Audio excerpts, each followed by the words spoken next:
일단 11월에 끝난 학교들만 공통점을 조금 찾아보자면 1학년 시험인데도 불구하고 전반적으로 서술형 문항이 100% 출제가 되었다. 이 부분을 저는 가장 조금 크게 짚어야 할 부분으로 말씀드리고 싶어요. 전체가 다 A인가요? 전체가 다 A고요. 3분의 2가 100점이에요. 와. 안녕하세요. 360 스터디 영어과 팀장 최지혜입니다. 네, 안녕하세요. 360 스터디 수학 중등부 대표 강사 최시필입니다. 한마디로 좀 정의하고 싶은데 교과서에서 거의 다 나온다라고 볼 수 있겠습니다. 정말 교과서를 꼼꼼하게 공부를 해야 되고 이거 안 나올 것 같은데 하고 넘어가지 말고 그런 문제도 다시 한번 좀 풀어보면서 가능하다면 또 이제 변형 문제까지도 같이 꼭 풀어보시기를 강력하게 추천드립니다. 일단 11월에 끝난 학교들만 공통점을 조금 찾아보자면 1학년 시험인데도 불구하고 전반적으로 서술형 문항이 100% 출제가 되었다. 이 부분을 저는 가장 조금 크게 짚어야 할 부분으로 말씀드리고 싶어요. 이번 첫 시험으로 앞으로의 그런 1학년대 시험이 나오는 그런 추세가 조금 보인다고 해야 될까요? 저는 이번 1학년 시험이 다른 2, 3학년 시험들과 다른 점이 명확하게 보인 점이 있었던 걸 하나를 꼽자면 서술형이라고 말씀드릴 수 있을 것 같아요. 혹시 수학은 어떠셨어요? 네, 수학도 이제 2, 3학년 친구들과 다르게 이제 1학년에 논술형 이제 두 문제가 나왔었는데 처음 아무래도 시험을 보는데 논술형이 나왔다라고 하는 거는 학생들이 충분히 연습이 되지 않았다면 아마 조금은 어렵지 않았을까? 교형의 어떤 성질을 증명하는 부분이라던가 뭔가 이런 증명하는 부분이 되게 많이 나와요. 근데 분명히 이것이 평소에 풀이 연습을 해보지 않은 친구들은 조금 어려울 수도 있었다라는 좀 저의 개인적인 생각입니다. 제가 맡고 있는 학생들이 중학교 1학년인데 고등선행을 하고 있는 학생들이어서 사실 서술형에 대한 그렇게 커다란 걱정은 사실 없었어요.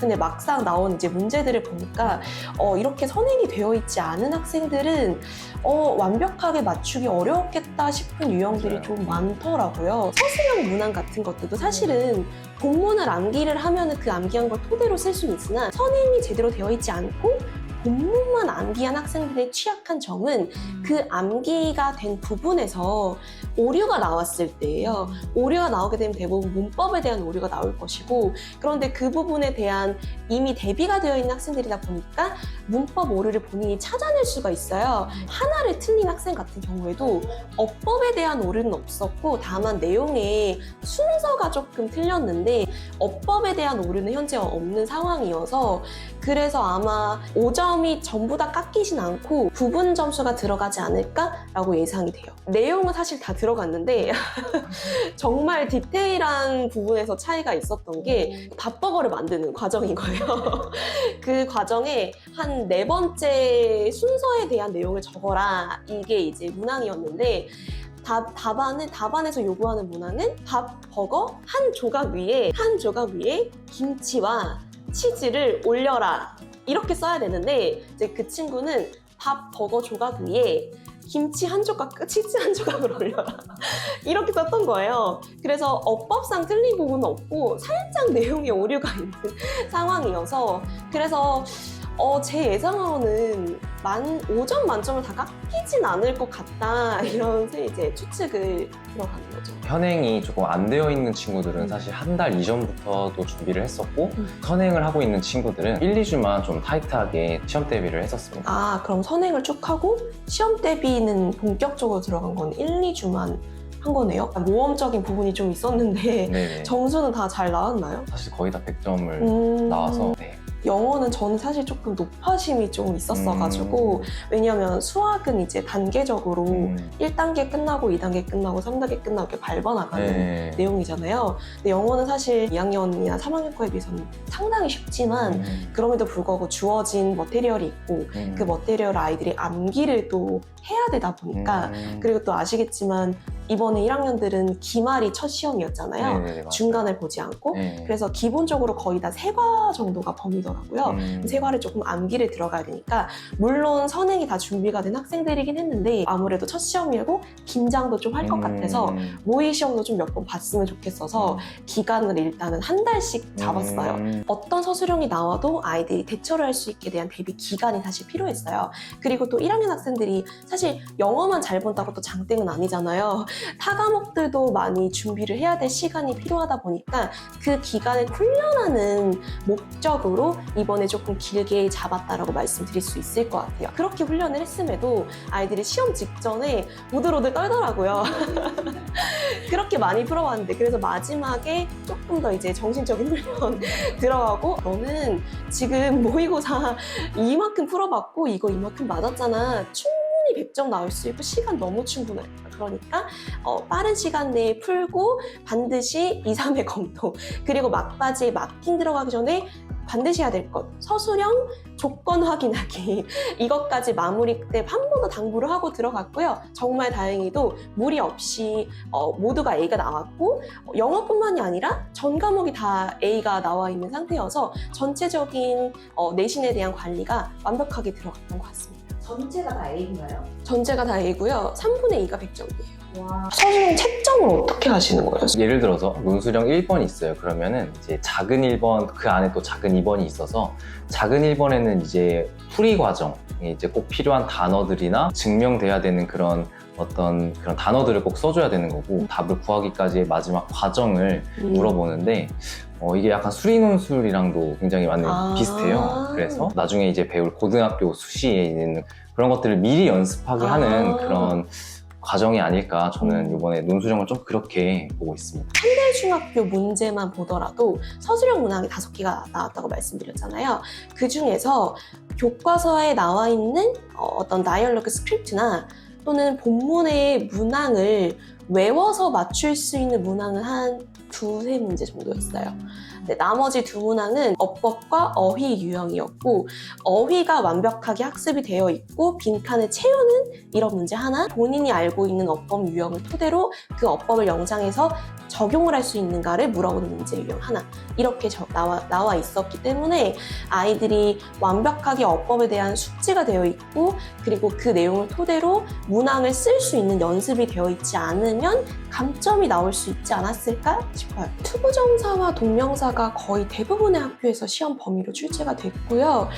그런데 이제 저희가 생각하는 것처럼 투부정사와 동명사의 2학년 문법 파트에서 배우는 모든 디테일한 부분이 나온 것은 아니고 주로 3형식에서 목적어 자리에 투부정사를 써야 하나 동명사를 써야 하나 이런 암기를 기반으로 한 문제가 대다수가 출제가 되었고 그러면은 투부정사 동명사를 배우지 않았던 학생들이 시험 직전 4주 안에 암기해서 충분히 소화할 수 있을까요? 이제 저의 시간과 노력을 쏟아부어서 토요일을 또 보충을 하고 하면 어떻게든 만들어낼 수는 있겠으나 사실 시간이 조금 오래 걸릴 것 같고요. 기본적으로 현행이 안 되어 있는 학생들은 투부정사라는 개념조차 그 말조차 어렵게 느끼고 정말 기본적인 요소 투부정사는 투 다음에 동사 원형을 써야 된다 이런 내용 그리고 동명사를 ing 붙일 때 뭐 이로 끝나는 동사는 이를 빼고 ing를 붙인다 이런 정말 저희가 생각했을 때 되게 기본적인 요소들이잖아요. 근데 그 요소들부터 짚고 넘어가야 되는 학생들인 거예요. 그렇다 보니까 선행이 되어 있는 학생들은 이 부분은 사실 할 필요가 없고 이미 알고 있는 내용이어서 정말 그냥 투부정사는 어떨 때 쓰고 ing는 동명사는 어떨 때 쓰고 이것만 외우면 되는데 선행이 안 되어 있는 학생들은 투부정사의 기본 원리 동명사의 기본 원리, 형태 만드는 방법 이것부터 들어가야 되는 거예요. 당연히 시간이 오래 걸릴 수밖에 없고 그 시간이 오래 걸린다는 거에 이제 치명적인 단점은 선행이 이미 되어 있는 학생들은 시간을 적게 쓰므로 그 시간 동안 추가 선행을 나갈 수 있다는 것이고 현행이 아직 완성되지 않은 학생들은 이 부분에 시험 대비를 위한 시간을 다른 학생들보다 2배로 써야 되기 때문에 선행을 또 나갈 수가 없다라는 거예요. 그렇기 때문에 아이의 원활한 미래의 플랜을 위해서는 아무래도 지금 겨울방학 때부터라도 문법을 최소 중학교 1학년 그리고 중학교 2학년 내용까지는 완벽하게 회독을 시켜주셔야 되지 않을까 싶습니다. 저희 학원이 사실 이제 문법이 강한 학원으로 유명하잖아요.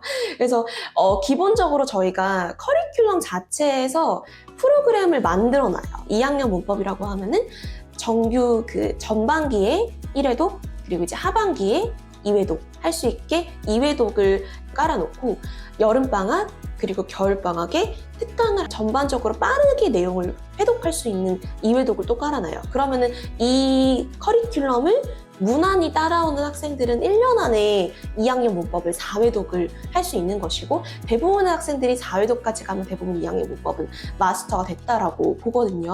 사실 저는 선행반 아이들이 대부분이었어서 보충을 안 했거든요. 직전 보충 빼고는 정규 시간 내에 너무 충분해가지고 시간이 좀 어떠셨어요? 맞아요. 선행이 조금 되어 있는 친구들은 확실히 이제 시험 기간에 대한 그 부담 자체가 많이 줄었던 것이 사실입니다. 왜냐면 이미 뭐 1학년 친구들이지만 이미 3학년 거, 뭐 고등학교 걸 하고 있는 친구들이 1학년 거를 공부하는 데 많은 시간이 들지 않거든요. 이미 다 했던 거고. 그래서 이 친구들은 이제 다른 과목들을 좀 공부할 수 있어서 확실히 부담이 좀 적었던. 그죠. 학부모님들하고 말씀을 할 때 얘기를 해보면 기간이 충분했고 선행 준비된 학생들에게는 그리고 보충이 따로 들어가지 않고 정규 시간 내에 충분히 소화를 할 수 있을 법한 그런 실력이 갖춰지니까 영어랑 수학은 학원에 그냥 맡겨놓고 그리고 추가 보충이 들어가지 않으니까 남은 시간 동안 타과목, 암기 과목을 준비할 수 있었다. 이렇게 말씀을 하시더라고요. 그래서 저희 아이들은 다 거의 올백이거나 아니면 뭐 한두 개씩 틀리거나 거의 평균이 막 99, 98 이렇게 되더라고요. 근데 그 부분에 대해서 되게 부모님들께서 조금 감사를 표하셨어요. 학원에서 조금 체계적으로 준비를 해주시니까 타과목까지 준비할 수 있는 시간이 있었다. 이렇게 말씀을 하시더라고요. 선행하는 친구들이 시험 대 기간 좋아해요. 왜냐면 맞아요. 선행 기간 동안에는 어려운 거 하나 타는데 네네, 맞아요. 시험 기간 때문에는 사실 부담감이 1도 없을 정도로 맞아요. 너무 그냥 수월하게 정규 시간에만 와서 이 시간 동안만 영어 공부하고 가는 거예요. 맞아요. 그거를 너무 아이들이 좋아해서 네. 이제 사실 조금 걱정이긴 합니다. 다시